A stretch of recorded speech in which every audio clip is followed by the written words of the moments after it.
Hello students. तो आज का हमारा टॉपिक है क्रोमोसोम्स, डीएनए, जीन और न्यूक्लियोटाइड, इनमें डिफरेंस क्या है, ये कहाँ पर मौजूद होते हैं। तो आज हम इसके बारे में पढ़ते हैं। सबसे पहले जब हम सेल देखते हैं, यानी वो सेल जो कि नॉन डिवाइडिंग फेज में हो, डिवीजन ना हो, तो सेल के अंदर होता है न्यूक्लियस। इधर होता है न्यूक्लियस।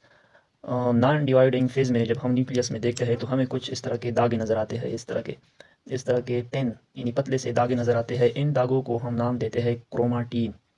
इनको हम क्या नाम देते हैं? इनको नाम देते हैं क्रोमाटीन। अब जब यही सेल जो है ये डिवीजन के लिए तैयार हो जाए, यानी ये डिवाइडिंग फेज में जाती है, तो ये जो दागे होते हैं, ये दागे कोइल हो जाते हैं, कंडेंस हो जाते हैं, इनकी कंडेंसेशन हो जाती है। तो ये जब कंडेंस होते हैं तो इस तरह हमें ये न्यूक्लियस है पेयर सेल की, दिस इज़ न्यूक्लियस। तो न्यूक्लियोप्लाज्म में ये जो है, दिस इज़ न्यूक्लियोप्लाज्म। इस न्यूक्लियोप्लाज्म में हमें इस तरह के दागे नज़र आते हैं। इन दागों को फिर हम नाम देते हैं क्रोमोसोम। क्या नाम देते हैं इनको? क्रोमोसोम। यानी क्रोमाटीन और क्रोमोसोम में केमिकल कंपोजिशन के लिहाज से इनमें कोई डिफरेंस नहीं है। क्रोमाटीन नॉन डिवाइडिंग फेज में होते हैं, ये 3 होते हैं। जबकि जब सेल डिवाइड हो रही हो तो ये दागे क्या होते हैं, ये कंडेंस हो जाते हैं, कोल्ड हो जाते हैं, और इनको हम नाम देते हैं क्रोमोसोम। जब हम क्रोमोसोम की वर्ड स्टडी को देखते हैं तो ये दो अल्फाज से बनी हुई है। क्रोमा का मतलब है कलर्ड और सोमा का मतलब है बॉडीज़।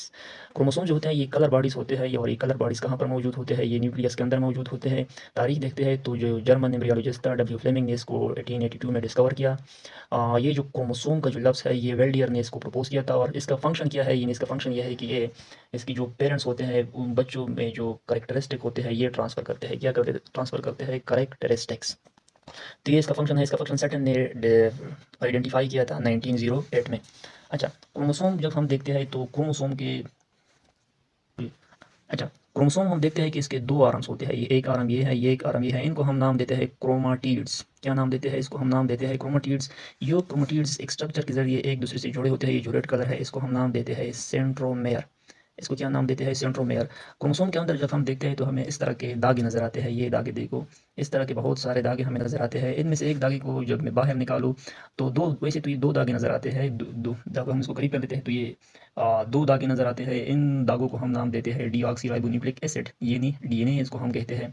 अच्छा, इन दागों को जब हम देखते हैं, चलो ये एक दागा मैंने ले लिया, अब इस दागे को हम देखते हैं। ये देखिए, ये दागा जब हम देखते हैं तो इस दागे की खास लेंथ जो होता है, फॉर एग्जांपल यहाँ से लेकर यहाँ तक, इस लेंथ को हम नाम देते हैं जीन। फॉर एग्जांपल ये एक जीन हो गया, इस तरह ये दूसरा जीन हो गया, ये तीसरा जीन हो गया, ये चौथा और ये पांचवा।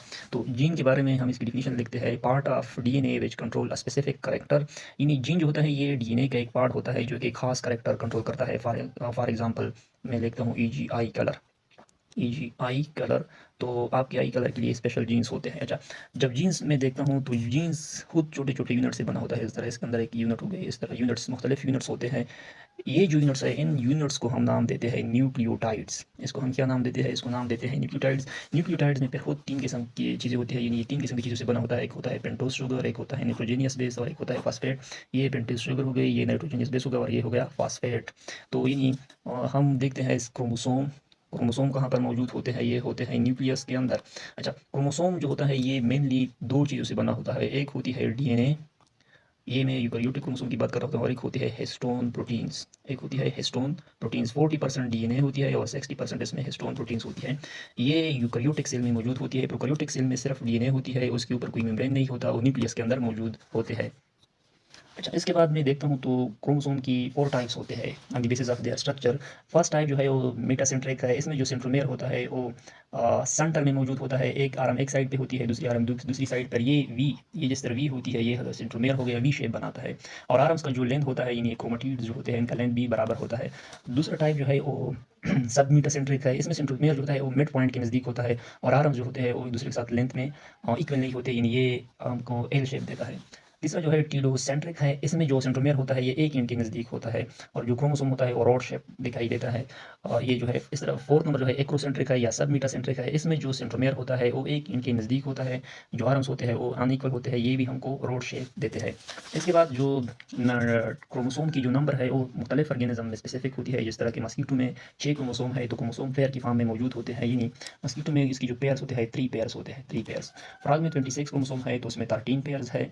कैट में 38 क्रोमोसोम्स है, उसमें 19 पेयर्स है। ह्यूमन में 46 क्रोमोसोम्स है, 23 पेयर्स है। और डॉग में 78 क्रोमोसोम्स है, तो वहाँ पर 39 क्रोमोसोम्स होते हैं। अच्छा, एक पॉइंट इजाफी में लिखता हूँ कि जो प्रोकैरियोटिक क्रोमोसोम होता है, प्रोकैरियोटिक क्रोमोसोम क्रोमोसोम तो हम जानते हैं कि प्रोकार्योटिक्स ये एक प्रोकार्योटिक सेल है।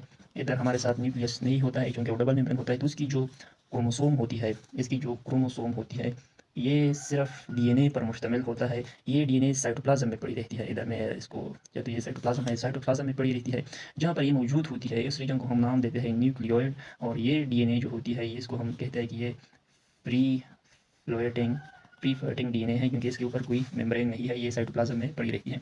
तो ये था क्रोमोसोम और जीन और जीन्स और न्यूक्लियोटाइड्स वगैरह। शुक्रिया।